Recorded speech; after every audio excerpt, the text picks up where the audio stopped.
इसमें हमने basic chemistry के कॉन्सेप्ट पढ़े हैं जो आगे की क्लास में काम आएंगे। फिर अपन परसों से अपना बायोलॉजी का ह्यूमन डिजीज वाला चैप्टर शुरू करेंगे, है ना। चलो आगे मेरी क्लास ऑडियो वीडियो सब कुछ क्लियर है, कोई प्रॉब्लम नहीं है ना। ज्योति कुमारी क्या लिख रही हो आप? F F F x x x क्या लिख रही हो बेटा?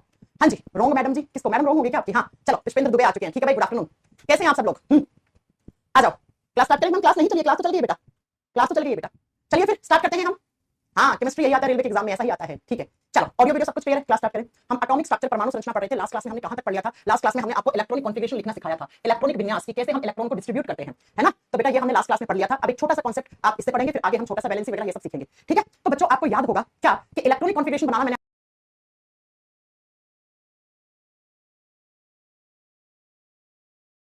आपको लास्ट क्लास में सिखाया था। 2D मॉडल में केएलएमएन में कैसे इलेक्ट्रॉन भरते हैं और 3D मॉडल एसपीडीएफ में हम कैसे भरते हैं। अब अगर एग्जाम में आ जाए, जैसे लास्ट क्लास में एक बच्चा भी पूछ रहा था मैम कि एनायंस और कैटायंस, जो आयंस की फॉर्म में हम इलेक्ट्रॉनिक कॉन्फ़िगरेशन कैसे लिखते हैं, ऐसे ही आपने सुनो। दो आयन होते हैं, एक होता है बच्चा कैटायन जिसको हम हिंदी में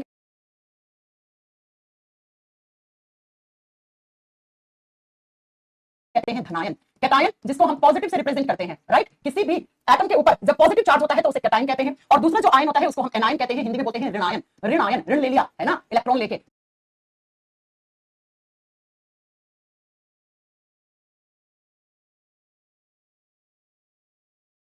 माइनस का चार्ज होता है। याद रखना, जब भी हम किसी एटम में से, जब भी हम किसी परमाणु में से क्या बेटा कोई भी इलेक्ट्रॉन डोनेट कर देता है, कोई एटम इलेक्ट्रॉन निकाल लेता है, इलेक्ट्रॉन डोनेट कर देता है, तो उस एटम के ऊपर, उस परमाणु के ऊपर कैसा चार्ज आता है बेटा? पॉजिटिव चार्ज आता है, उसको हम कैटायन यानी धनायन कहते हैं। और जब कोई भी एटम इलेक्ट्रॉन ले लेता है तो बेटा हम क्या कहते हैं उसको? इलेक्ट्रॉन लेके ऋण ले लिया, ऋणायन हो गया। इलेक्ट्रॉन एक्सेप्टर जो होते हैं, इलेक्ट्रॉन को लेते हैं, इलेक्ट्रॉन को लेना, एक्सेप्ट करना, क्या उसके ऊपर कौन सा चार्ज आता है? एनायन चार्ज आता है। तो बात यह है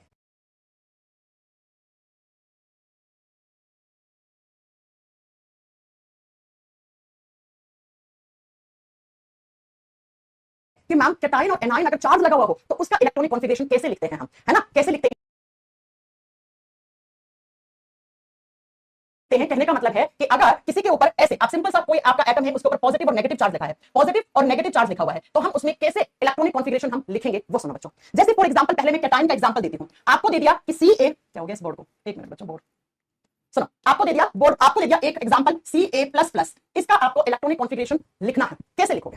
इसका इलेक्ट्रॉनिक कॉन्फ़िगरेशन लिखना है, कैसे लिखोगे? पिछली क्लास में आपको बताया था मैंने, कैल्शियम का एटॉमिक नंबर 20 होता है। कैल्शियम का एटॉमिक नंबर कितना होता है? 20 होता है। इसका मतलब कैल्शियम का जब हम इलेक्ट्रॉनिक कॉन्फ़िगरेशन लिखेंगे KLMN में, तो कैसे लिखेंगे बेटा? K में कितने इलेक्ट्रॉन जाएंगे, L में कितने जाएंगे, M में कितने जाएंगे, N में कितने जाएंगे? K में 2 जाएंगे, L में 8 जाएंगे, M में 8 जाएंगे, 8 दूनी 16, 18, और लास्ट वाले में कितने चले गए हैं? 2 चले गए हैं। ऐसे लिखते हो। अब क्योंकि कैल्शियम के ऊपर 2 कैटायन, 2 पॉजिटिव चार्ज हैं, इसका मतलब जितना चार्ज है उतने ही कैल्शियम ने इलेक्ट्रॉन डोनेट कर दिए, तो कैल्शियम के ऊपर 2 चार्ज है, यानी कि कैल्शियम के आउटर शेल में से हमने 2 इलेक्ट्रॉन निकाल लिए हैं। बच्चों मैंने आपको पिछली क्लास में बहुत अच्छे से पढ़ाया था कि जब भी हम किसी एटम से इलेक्ट्रॉन निकालते हैं तो हम उसके सबसे बाहरी वाली शेल, जिसको वैलेंस शेल बोलते हैं, जिसको संयोजी कक्षा कहते हैं, संयोजी कक्षा में से ही इलेक्ट्रॉन निकालते हैं। और जब भी इलेक्ट्रॉन लेता है कोई एटम तो वो कहां पे लेता है? अपनी वैलेंस शेल में लेता है। आप मुझे बताओ कैल्शियम की आउटर वाली शेल यानी वैलेंस शेल, संयोजी कक्षा कौन सी है? N है। यहाँ पे N सबसे बाहरी है, तो ये कैल्शियम की क्या कहलाएगी? ये कैल्शियम की वैलेंस शेल कहलाएगी बेटा, है ना। इसको हम संयोजी कक्षा कहते हैं। तो कैल्शियम के ऊपर 2 कैटायन चार्ज हैं, इसका मतलब कैल्शियम की वैलेंस शेल में से 2 इलेक्ट्रॉन माइनस हो गए। तो अब कैसे लिखोगे? अब 2 हट गए तो इसका कैटायंस की फॉर्म में इसका इलेक्ट्रॉनिक कॉन्फ़िगरेशन कैसे लिखा जाएगा? KLM यानी 2 8 8, 2 इलेक्ट्रॉन निकाल दिया तो ये सही हो जाएगा।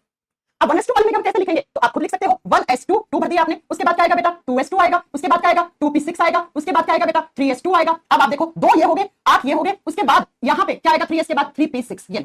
ये कैल्शियम की K वाली शेल है, 2 इलेक्ट्रॉन है, 2 आगे। ये कैल्शियम की L है, L में भी 6 और 2 8। और आप बताओगे बेटा, सॉरी यहाँ पे ऐसे लिखोगे, ये कैल्शियम की L शेल है और ये वाली कैल्शियम की M शेल हो गई, इसको आप M दिखा दो ऐसे, ठीक है। तो आई बात समझ में कि कैटायंस और एनायंस में हम कैसे लिखेंगे? एक बार इसको वापस लिख लो, नीचे आपको दिख नहीं रहा होगा। देखो 1s2 वाले में कैसे लिखोगे? K का 1s2 हो गया, उसके बाद 2s2, 2p6 और उसके बाद 3s2 और 3p6। अब K में ये K के 2 इलेक्ट्रॉन है, ये K हो गया, 2s2, 2p6, L हो गया और ये M हो गया। वैसे अगर कैल्शियम पे यहाँ पे चार्ज नहीं लिखा हुआ होता तो बेटा कैसे लिखते आप? 2 8 8 2 लिखते, लेकिन 2 पॉजिटिव चार्ज का मतलब है 2 इलेक्ट्रॉन डोनेट कर दिए किसने? कैल्शियम ने। तो 2 कहां से डोनेट करेगा? अपनी बाहरी कक्षा में से, वैलेंस शेल में से। तो इस तरीके से डोनेट करने के बाद आयंस की फॉर्म में, कैटायन की फॉर्म में आप इलेक्ट्रॉनिक कॉन्फ़िगरेशन ऐसे लिखते हो, ठीक है।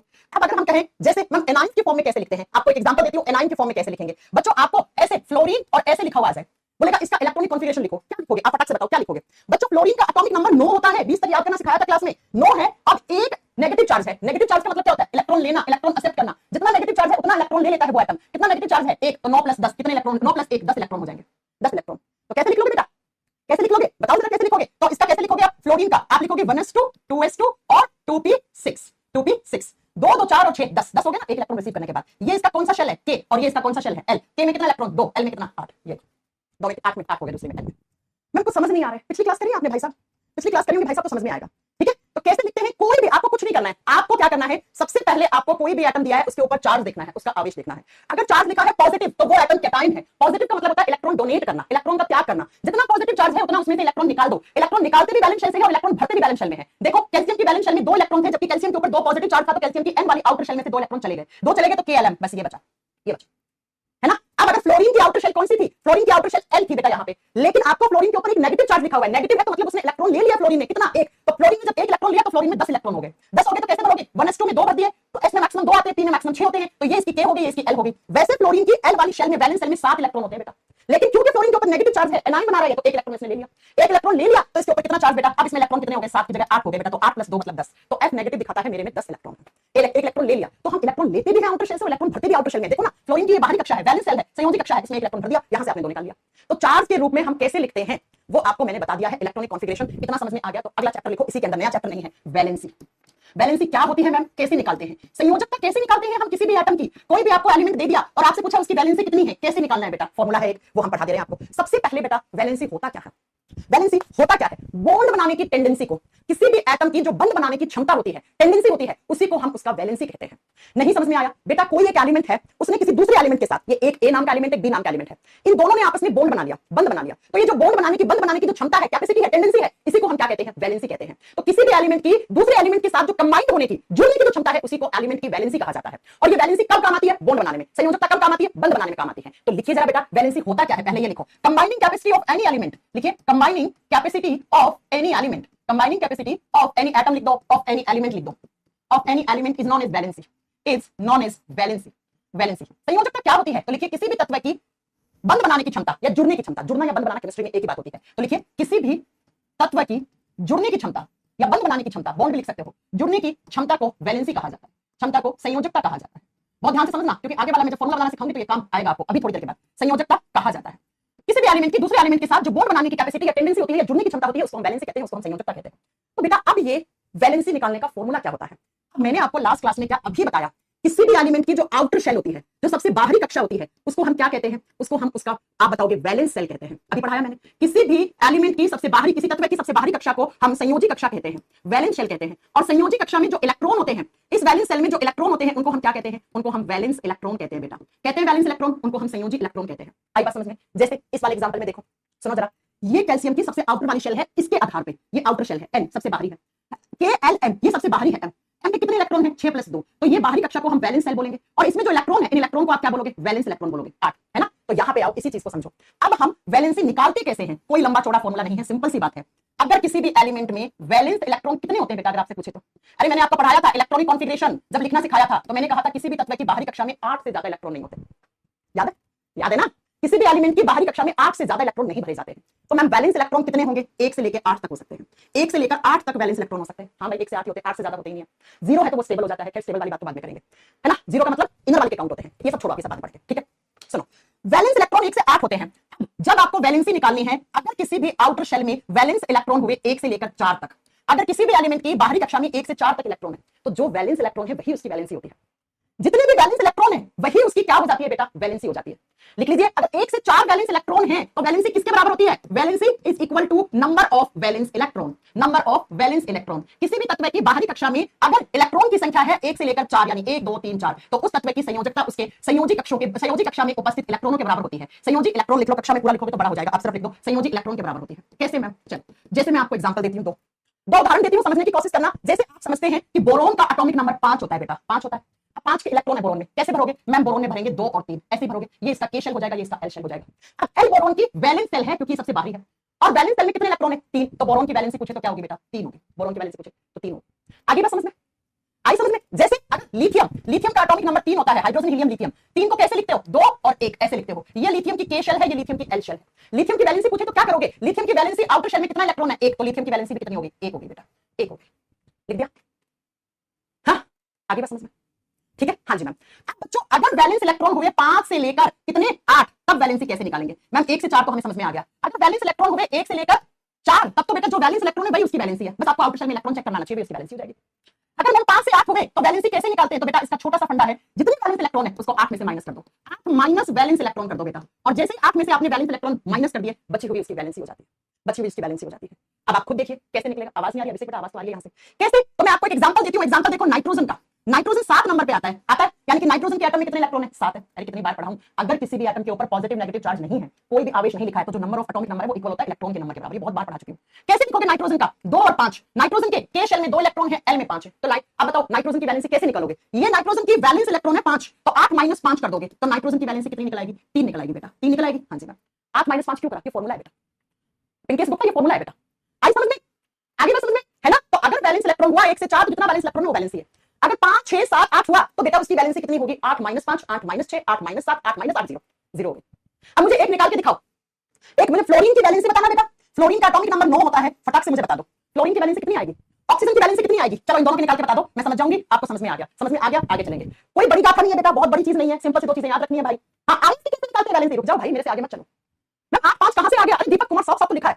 ओ क्या कर दिया मैंने? अच्छा 8 - 5 लिखा जाएगा, गलत कर दिया क्या? बोला सही लिख दिया गलत। 8 - 5 नॉट 5 - 8। तो मैंने बोला सही लिख दिया गलत। 8 - 5। अब 8 से माइनस क्यों करते हैं? अभी तो पढ़ाया 8 से ज्यादा इलेक्ट्रॉन हो ही नहीं सकते हैं। आउटर शेल में वैलेंस शेल में 8 से ज्यादा इलेक्ट्रॉन नहीं हो सकते हैं बेटा। ये 8 - 5 है, इसको ठीक कर लेना। मैंने बोला सही लिख दिया गलत। 8 - 5। तो 8 में से आपने 5 कितना भी, मैंने एग्जांपल बताया आपको यहां पर। ये मैंने एग्जांपल बताया आपको यहां पर, समझ में आई मेरी बात? अरे मैंने क्या बोला भाई, एक बार कंफ्यूज मत होना, फिर से लिखो। मैंने कहा अगर आप वैलेंसी, अरे यार सही लिखा था, किसने गलत करवा दिया? मैंने सही लिखा, मैंने सही लिखा कॉन्सेप्ट कि अगर 5 से लेकर 8 हो वैलेंस इलेक्ट्रॉन, पता नहीं किसने गलत करवा दिया। 5 से लेकर 8 यानी 5 हो 6 हो 7 हो 8 हो, तब वैलेंसी कैसे निकलती है? इसका मतलब ये था बेटा, सही लिखा था वो, कहां पे तुमने गलत करवा दिया फालतू। ये पूछ रहे थे क्या आप? मुझे लगा आप ये पूछ रहे थे।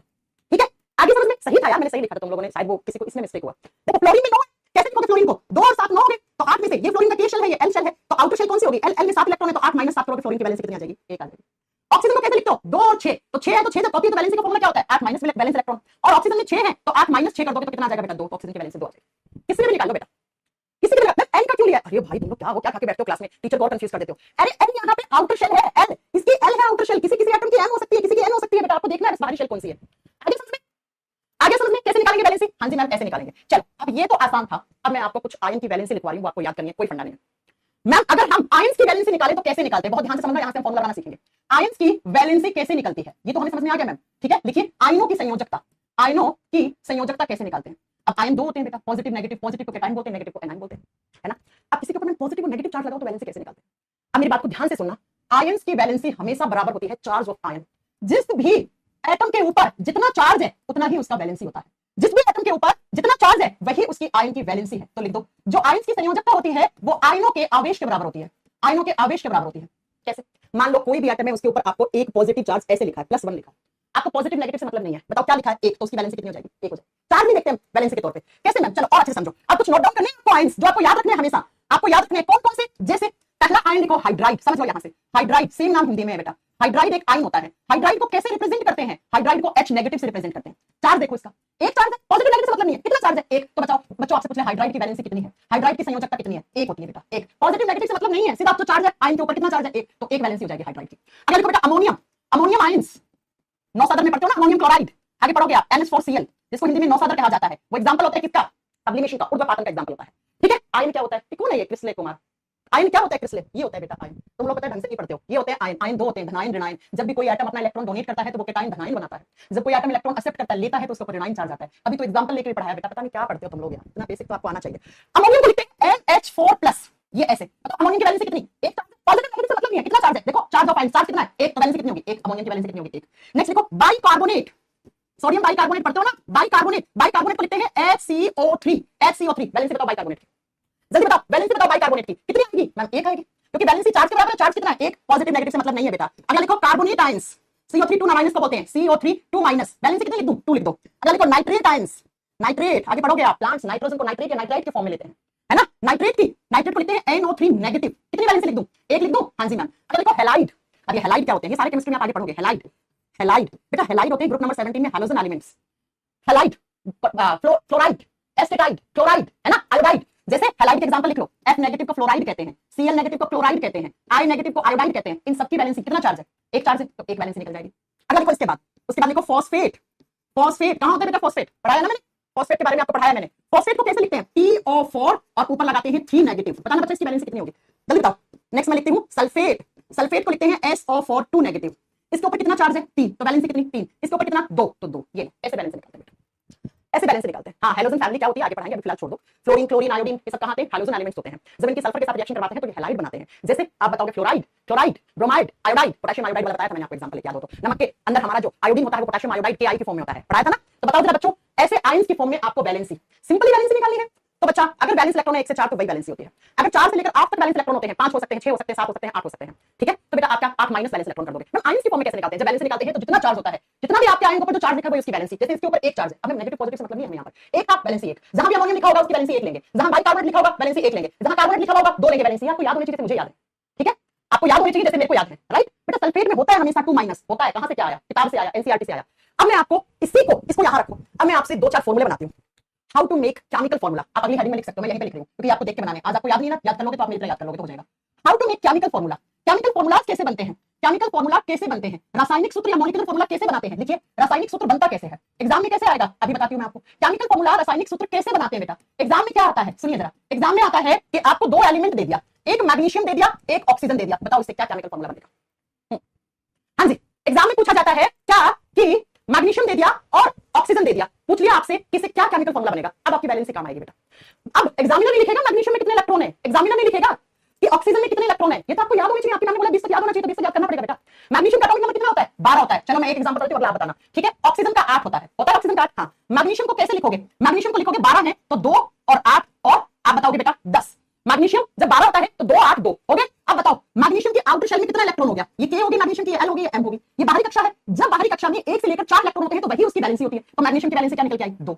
अब ऑक्सीजन की निकालो, ऑक्सीजन की कैसे निकलती है? 2 और आपकी 6, 2 और 6। ये ऑक्सीजन का के हो गया, ये एल हो गया। जब बेटा बाहरी कक्षा में इलेक्ट्रॉन की संख्या 4 से अधिक हो तो फॉर्मूला क्या लगाते हैं? 8 माइनस वैलेंस इलेक्ट्रॉन। कितने ऑक्सीजन में? 6, तो 8 माइनस 6 लगाओगे तो कितना बचा? 2 बचा। तो ऑक्सीजन की वैलेंसी क्या होगी? 2। अब केमिकल फॉर्मूला कैसे बनाते हैं? लिखो, पहले ये मैग्नीशियम यहां लिखो ऐसा कैसा, फिर ये ऑक्सीजन यहां लिखो ऐसा कैसा। अब इन दोनों के नीचे उनकी वैलेंसी लिखो। मैग्नीशियम की वैलेंसी क्या है? 2। ऑक्सीजन की वैलेंसी क्या है? 2। अब ये मत पूछना कहां से आया है, अनुपात क्या निकलेगा? 1:1। अब आपको क्या करना है? क्रॉस मल्टीप्लाई करना है बेटा। क्रॉस मल्टीप्लाई में मतलब इस एक को गुणा करो मैग्नीशियम से, इस एक को गुणा करो ऑक्सीजन से, तो एक एक से कट गया तो फॉर्मूला क्या बन गया? MgO बन गया। ये लो बेटा, ये बनता था। रेलवे में अक्सर एग्जाम में क्वेश्चन आते हैं, MgO से क्या बनेगा? MgO बनेगा बेटा। आई समझ में मेरी बात? ठीक है, चलो एक एग्जांपल और दूं अगर ये समझ में आ गया तो। चलो एक एग्जांपल देती हूं आपको, AlCl, एल्यूमिनियम Cl। देखो आपसे पूछेगा Al और Cl से क्या बनेगा आपके पास। चलो बताओ बेटा, एक और बताती हूं फिर आप मुझे फटाफट आंसर करना। एल्यूमिनियम का एटॉमिक नंबर 13 होता है, क्लोरीन का 17 होता है। तो एल्यूमिनियम को कैसे लिखते हैं? 2 8 10 और 3 13। ये एल्यूमिनियम की बाहरी कक्षा है। बाहरी कक्षा में जब वैलेंस इलेक्ट्रॉन की संख्या 1 से 4 होती है तो वही उसकी संयोजकता होती है। 3 कहां आता है? 1 से 4 के बीच में तो एल्यूमिनियम की वैलेंसी 3 हो जाएगी बेटा। क्लोरीन को कैसे लिखते हैं? 2 8 10 और 7 17। क्लोरीन की बाहरी कक्षा में 7 इलेक्ट्रॉन है। जब 7 होते हैं तो फॉर्मूला क्या लगेगा? 8 माइनस 7 तो 1। तो क्लोरीन की वैलेंसी क्या आ जाएगी बेटा? 1 आ जाएगी। अब कैसे लिखोगे? पहले एल्यूमिनियम को लिखो नीचे ऐसे, फिर क्लोरीन को लिखो ऐसे नीचे, लिख दिया। एल्यूमिनियम के नीचे एल्यूमिनियम की वैलेंसी लिखो 3, क्लोरीन के नीचे क्लोरीन की वैलेंसी लिखो 1। क्रॉस मल्टीप्लाई करो, क्रॉस कटेगा नहीं तो ऐसे, इसको इससे गुणा करो, इसको इससे गुणा करो। अब एल्यूमिनियम की 1 लिखी जाएगी तो Al ऐसा कैसा आ जाएगा। क्लोरीन के 3 जुड़ेंगे तो फॉर्मूला क्या बन जाएगा? AlCl3, एल्यूमिनियम क्लोराइड बोलते हैं इसको। ये लो, तू कहां से आ गया? तू कहां से आ गया भाई? AlCl2 कहां से आया भाई? यादव कैसे? विजय कुमार यादव का आंसर दे रहे हो। दीपक कुमार तू कहां से आ गया? तुम लोग, अरे जब वैलेंस इलेक्ट्रॉन 4 से ज्यादा हो तो 8 माइनस वैलेंस इलेक्ट्रॉन का फॉर्मूला लगता है। तो 8 माइनस 7 करोगे ना, तो 8 माइनस 7 करा तो 1 आया ना, तो 1 लिखेगा। अब इस 1 को क्रॉस मल्टीप्लाई करना है, इसको इससे गुणा करो, इसको इससे गुणा करो तो निकल के आ जाएगा आपके सामने। अब AlCl2 जिसका आंसर आ रहा है भाई वो गलत है, वो गलत है। चलो नेक्स्ट मुझे एक आप बताओगे फटाक से, आ गया समझ में? चलो अब पता है जब एग्जाम में आते हैं ना तो बच्चे कहते हैं न्यूमेरिकल आ गए। ये न्यूमेरिकल थोड़ी, ये तो कांसेप्ट है बेटा। मैंने आपको इलेक्ट्रॉनिक कॉन्फ़िगरेशन में स्टेप बाय स्टेप चल रही हूं। मैंने आपको इलेक्ट्रॉनिक कॉन्फ़िगरेशन लिखाना बता दिया, 2D मॉडल बता दिया, 3D मॉडल बता दिया, आपको बैलेंस निकालना बता दिया, फिर भी तुम नहीं बना पा रहे हो तो बेटा मेरी गलती नहीं, तुम्हारी गलती है। एक का तो AlCl4 आ रहा है, वाह नितेश कुमार वाह, तुम्हारे लिए तालियां होनी चाहिए। चलो अगला मुझे एग्जांपल बताओ, NaCO3 से क्या बनेगा? NaCO3 से क्या बनेगा बेटा? फटाक से आंसर करो। अब मैं नहीं बताऊंगी, NaCO3 से क्या बनेगा? हाँ जी, NaCO3 से क्या बनेगा? एक उसका बताओ, उसके बाद एक और बताओ मुझे, NaCl से क्या बनेगा? NaCO3 से क्या बनेगा? NaCl से क्या बनेगा? अब एग्जाम में चार्ज ना लिखा हुआ है तो आपको आना चाहिए, टाइपिंग मिस्टेक होगी, कोई बात नहीं। एक बताओ, KNO3 से क्या बनेगा? KNO3 से क्या बनेगा? जल्दी जल्दी बताओ जल्दी। मैम आपको गुस्सा आ रहा है? गुस्सा नहीं आ रहा है बेटा, कैसे बातें करते हो? मुझे क्यों गुस्सा आएगा? तुमने कौन सी मेरी बहस चुरा ली? चार्ज नहीं लिखा हुआ, आपको समझना पड़ेगा भाई, समझना पड़ेगा भाई। इससे क्या बनाया NaCO3 से? हाँ, NaCO3 से क्या बना? कहां आ रहा है CO3? जल्दी बताओ,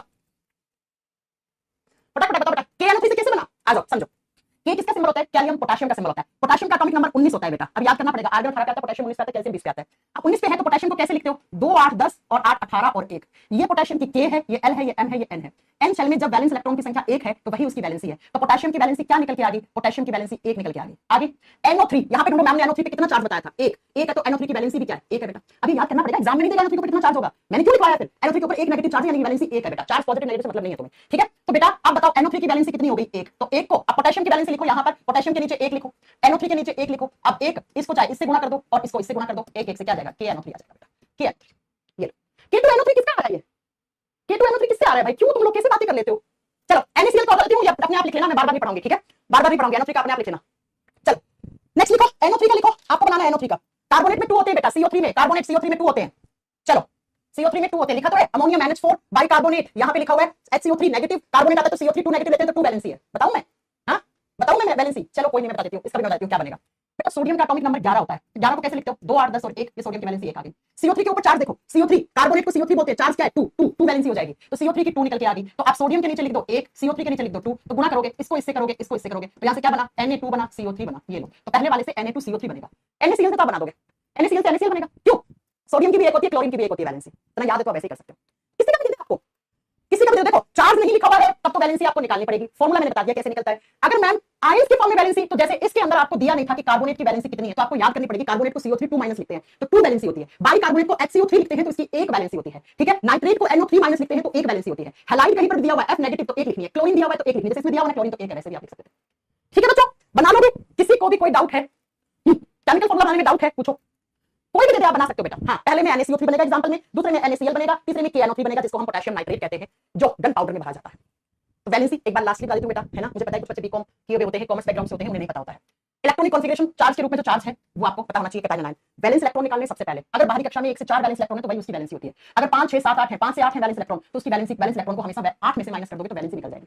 ये मैंने एग्जांपल दिए। फिर मैंने केमिकल फॉर्मूला कैसे बनते हैं, तो केमिकल फॉर्मूला में एग्जामिनर आपको ऊपर देगा नहीं कि कार्बोनेट की वैलेंसी क्या होती है, आपको खुद से अंडरस्टूड करना है कि जैसे आपको एग्जामिनर दिया NaCO3 से क्या बनेगा, तो आपको खुद को पता होना चाहिए CO3 के ऊपर 2 चार्ज होता है, 2 पॉजिटिव नेगेटिव छोड़ो, 2 है तो उसकी वैलेंसी 2 ही होगी, तो यहां पे इसलिए मैंने 2 लिया। ये देखो CO3 के नीचे मैंने 2 लिखा, Na के नीचे मैंने 1 लिखा, क्योंकि सोडियम की वैलेंसी 1 होती है बेटा। दोनों को क्रॉस मल्टीप्लाई किया तो Na2 निकला और CO3 निकला, तो Na2CO3 बन गया। हां इतनी आंसर लर्न करने बस, इतने इतना याद करना, ज्यादा नहीं याद करना है आपको, यही आता है।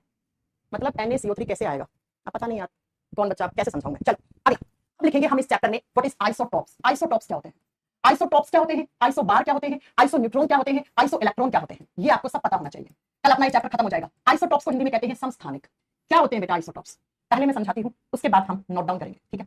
सुनो, हाइड्रोजन एक एलिमेंट है, हाइड्रोजन का सिंबल H होता है, आपको पता होना चाहिए, ठीक है? बहुत ध्यान से समझना बेटा, कोई कंफ्यूजन नहीं है, कोई कंफ्यूजन नहीं है बेटा। चलो आओ सुनो, हाइड्रोजन 1 नंबर पे आता है, हाइड्रोजन 1 नंबर पे आता है, ठीक है? हाइड्रोजन की जब बात करते हैं तो हाइड्रोजन के 3 आइसोटॉप होते हैं। अब इन तीनों को लिखते कैसे हैं वो सुनो। पहले को लिखते हैं 1H1 ऐसे, दूसरे को लिखते हैं 1H2, तीसरे को लिखते हैं 1H3 ऐसे, 1H2 1H1 1H2 1H3। पहले वाले आइसोटॉप को नाम देते हैं प्रोटियम। हाइड्रोजन के पहले समस्थानिक का नाम क्या होता है? प्रोटियम नाम होता है। हाइड्रोजन के दूसरे समस्थानिक का नाम ड्यूटीरियम होता है, ड्यूटीरियम होता है, हिंदी में सेम नाम है, ड्यूटीरियम होता है। इनके नाम रखे गए हैं बेटा, ठीक है? तीसरा जो आइसोटॉप है जिसको 1H3 कहते हैं, इसको हम ट्रीटियम कहते हैं, ट्रीटियम कहते हैं, ठीक है? ये हाइड्रोजन के 3 आइसोटॉप हैं। अब ये आइसोटॉप्स होते क्या है वो आप बनाओगे, बस मैं समझा देती हूं, आप खुद लिख लोगे, आप बनाओगे। सुनो बेटा, मैंने पढ़ा है किसी भी एलिमेंट के पांव में उसका एटॉमिक नंबर होता है। ये इस हाइड्रोजन के आइसोटॉप का एटॉमिक नंबर है, ये इसका है, ये इसका है, तीनों का एटॉमिक नंबर 1 1 1 1 है। तो प्रोटियम का अगर आपसे कोई एटॉमिक नंबर पूछे कि प्रोटियम का एटॉमिक नंबर परमाणु क्रमांक क्या होगा, तो प्रोटियम का परमाणु क्रमांक क्या होना चाहिए बेटा? इसका एटॉमिक नंबर 1 है। ड्यूटीरियम का पूछे 1 है, इसका भी लिख दो, एटॉमिक नंबर परमाणु क्रमांक 1 है, 1 है, हाँ जी मैम। ट्रीटियम का भी क्या है? एटॉमिक नंबर 1 है बेटा, तीनों का 1 1 एटॉमिक नंबर है, ठीक है? अब सुनो जरा, ऊपर हम क्या लिखते हैं? एटॉमिक मास लिखते हैं। बहुत बार पढ़ा चुके हो, परमाणु भार या परमाणु द्रव्यमान बोलते हैं हिंदी में। इसका एटॉमिक मास 1 है, इसका 2 है, इसका 3 है, देख रहे हो? तो एटॉमिक नंबर तो सेम था, लेकिन इन तीनों का एटॉमिक मास, जिसको हम हिंदी में परमाणु भार या परमाणु द्रव्यमान कहते हैं, इसको क्या कहते हैं? परमाणु भार या परमाणु द्रव्यमान कहते हैं। पहले वाले का एटॉमिक मास क्या है? 1 है बेटा। दूसरे वाले का एटॉमिक मास बताओ फटाक से, क्या लिखोगे? दूसरे वाले का परमाणु भार क्या होता है बेटा? आप बताओगे 2 होता है। और तीसरे वाले का एटॉमिक मास क्या होता है बेटा? 3 होता है। तीसरे वाले का परमाणु भार 3 है। अब मुझे ये बताओ, ये एक ही एलिमेंट है? एक ही एलिमेंट है क्या? हाइड्रोजन तो है, यहां भी H लिखा, यहां भी H लिखा, यहां भी H लिखा है। एक ही एलिमेंट के आइसोटॉप होते हैं, याद रखना। एक ही तत्व के समस्थानिक होते हैं, अलग अलग नहीं होते। एक ही एटम के आइसोटॉप होते हैं। तो जब भी डेफिनेशन पूछे ना तो सेम एलिमेंट सर्च करना है आपको, सेम एलिमेंट आपको सर्च करना है बेटा, ठीक है? तो एक ही एलिमेंट के अलग अलग एटम, ये भी हाइड्रोजन का एटम है, ये भी हाइड्रोजन का एटम है, ये भी हाइड्रोजन का एटम है ना? तो एक ही एलिमेंट के अलग अलग एटम जिनका एटॉमिक नंबर तो सेम है, जिनका परमाणु क्रमांक सेम हो, एक जैसा हो, लेकिन उनका एटॉमिक मास डिफरेंट हो, लेकिन उनका परमाणु भार अलग अलग हो, तो उन्हें हम क्या कहते हैं? उन्हें हम आइसोटॉप्स कहते हैं, उन्हें हम समस्थानिक कहते हैं, है ना? मैम ये हमें कैसे पता होगा इसके कितने आइसोटॉप है? बेटा वो डिस्कवर्ड है ऑलरेडी, वो डिस्कवर्ड है, खोज की गई है। हाइड्रोजन के 3 आइसोटॉप होते हैं, आपको याद करना पड़ेगा, यूनिवर्सल ट्रुथ है ना? आगे बात समझ में? तो एक ही एलिमेंट के अलग अलग एटम, ये प्रोटियम का एटम है, ये ड्यूटीरियम का, ये ट्रीटियम का है, जिनका एटॉमिक नंबर सेम है लेकिन एटॉमिक मास अलग है, उसको हम क्या कहते हैं? उसको हम कहते हैं बेटा आइसोटॉप्स। अब दूसरा पॉइंट सुनो, इनका एटॉमिक मास अलग अलग है, और किसी भी एटम, किसी भी एलिमेंट की जो फिजिकल प्रॉपर्टीज होती है ना, वो उसके एटॉमिक मास पर डिपेंड करती है। किसी भी तत्व के भौतिक गुणधर्म उसके परमाणु द्रव्यमान, परमाणु भार पर निर्भर करते हैं। तो अगर मैं आपसे पूछूं आइसोटॉप्स क्या होते हैं, तो आपको बोलना है ऐसे एलिमेंट्स जिनकी केमिकल प्रॉपर्टी सेम है लेकिन फिजिकल प्रॉपर्टीज डिफरेंट है, उनको हम क्या कहते हैं बेटा? उनको हम आइसोटॉप्स कहते हैं।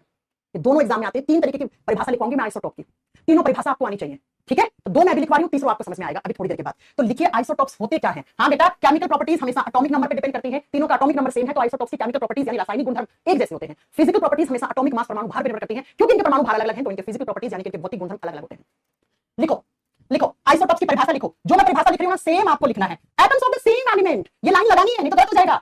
Atom of the same element, same लिखना है बेटा, ठीक है। सेम एलिमेंट, अलग अलग एलिमेंट के आइसोटॉप्स नहीं हो सकते हैं, क्योंकि एटॉमिक नंबर चेंज हो गया, एटॉमिक नंबर चेंज हो गया आइसोटॉप बनाएंगे, है ना। तो atom of the same elements having same atomic number, same पहली परिभाषा। जनरली आप एक ही परिभाषा याद करते हो, मैं तीन परिभाषा याद करवाऊंगा। Same atomic number but having different atomic mass, having different, मैंने शॉर्ट फॉर्म में लिखा different atomic mass are known as isotopes, atomic mass are known as isotopes. Hindi में लिखो एक ही तत्व के अलग अलग परमाणु जिनके, हिंदी में लिखो बेटा, ये डेफिनेशन बहुत अच्छे से यहाँ पे सेम शब्द लिखना होना चाहिए। अगर आपसे एग्जाम में पूछ ले यहाँ सेम और डिफरेंट करते हैं, परिभाषा गलत हो गई आइसोटॉप की, वो फॉल्स है, वो गलत है बेटा। तो लिखो एक ही तत्व के अलग अलग परमाणु, जिनका परमाणु क्रमांक अलग अलग परमाणु, जिनका परमाणु क्रमांक एक जैसा हो, परमाणु क्रमांक बराबर हो या एक जैसा हो, ठीक है, बराबर हो, लेकिन उनका परमाणु भार या द्रव्यमान संख्या, लेकिन उनका परमाणु भार अलग अलग हो, समस्थानिक कहलाते हैं, अलग अलग हो, समस्थानिक कहलाते हैं, आइसोटॉप्स कहलाते हैं, समस्थानिक कहलाते हैं बेटा। अब दूसरी परिभाषा लिखो, isotopes are having same chemical properties. दूसरी परिभाषा लिखो, आइसोटॉप्स, इनमें से कोई भी परिभाषा दी हुई हो आपको आइसोटॉप ऑप्शन लगाना है। Isotopes are having same chemical properties but different, same chemical properties but different physical properties, but having different physical properties,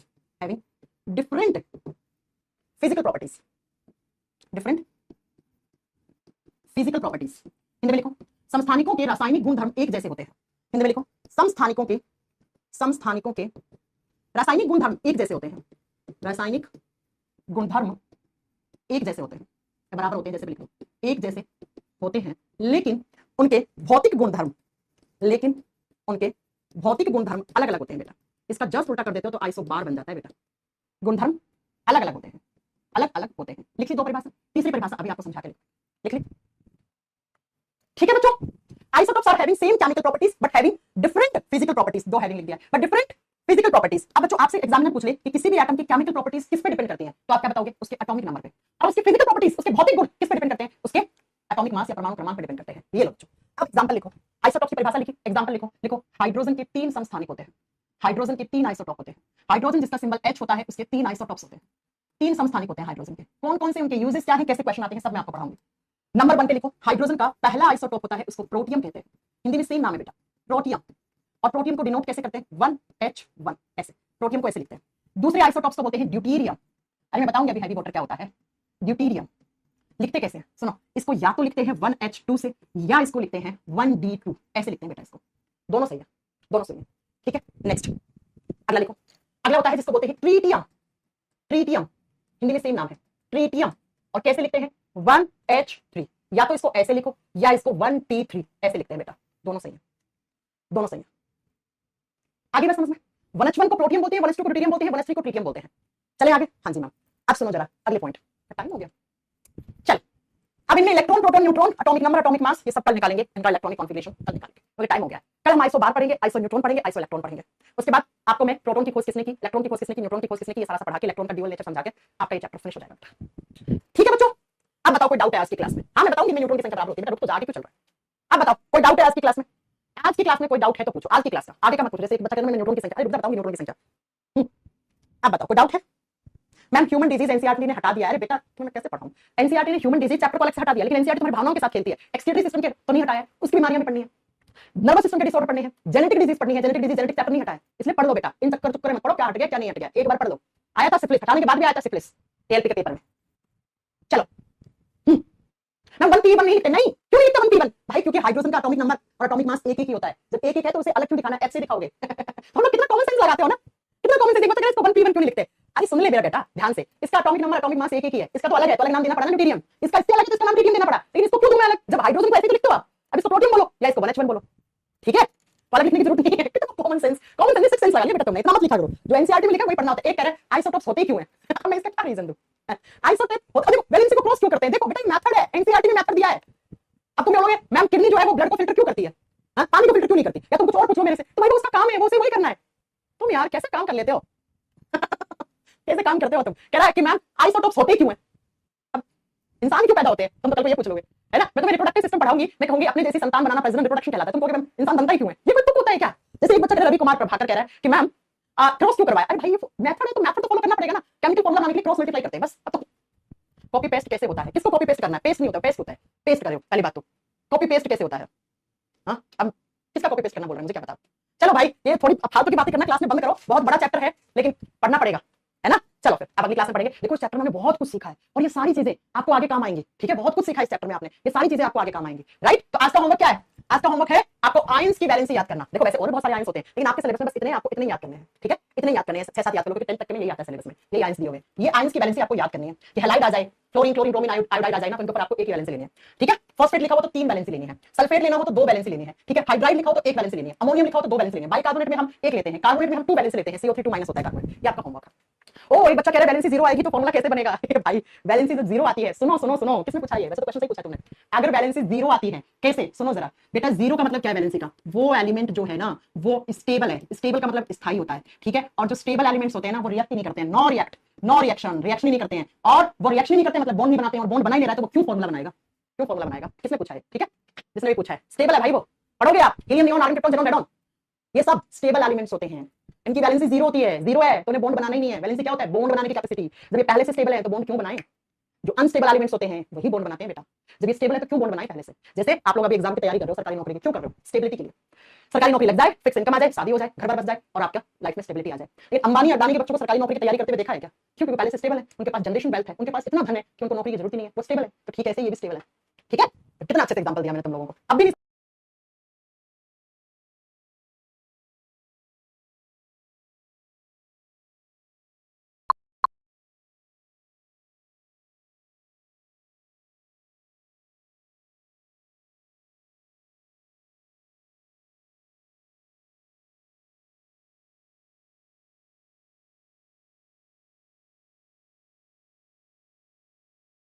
समझ में आ रहा है तो मैं कुछ नहीं कर सकती। चलो कल इस चैप्टर का समापन करेंगे, हो सकता है क्लास बड़ी हो, परसों से अपन बायोलॉजी का चैप्टर देखते हैं, ह्यूमन डिजीज कोई और चैप्टर पढ़ लेंगे, ठीक है। Okay thank you so much.